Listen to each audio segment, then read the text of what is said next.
La CRIEF a rendu plusieurs décisions cette semaine dans des dossiers de corruption et d'enrichissement illicite. 3 condamnations ont été prononcées, tandis que le parquet a requis une lourde peine dans une autre affaire. Le premier dossier. La chambre de jugement de la CRIEF a condamné Soriba Souma, directeur général du Centre Jean-Paul II.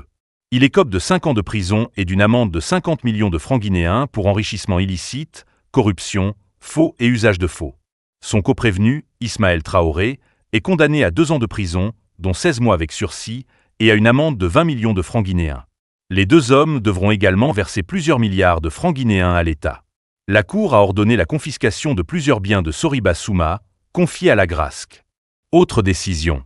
Almami Condé, ancien responsable au Trésor public, est condamné à 3 ans de prison avec sursis et à une amende de 2 milliards de francs guinéens.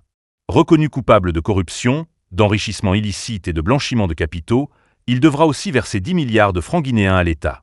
La justice maintient les saisies sur plusieurs de ses biens, notamment des immeubles, des comptes bancaires, des stations-service, une carrière de granit et une ferme avicole.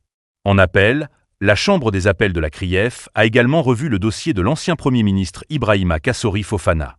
Relaxé du chef de détournement de deniers publics, il est toutefois reconnu coupable d'enrichissement illicite et de blanchiment de capitaux. La Cour le condamne à 3 ans et 9 mois de prison, assortie d'une amende de 2 milliards de francs guinéens. Elle ordonne aussi la confiscation de ses avoirs saisis et le paiement de 3 milliards de francs guinéens à l'État. Enfin, dans une autre affaire, aucun verdict n'a encore été rendu.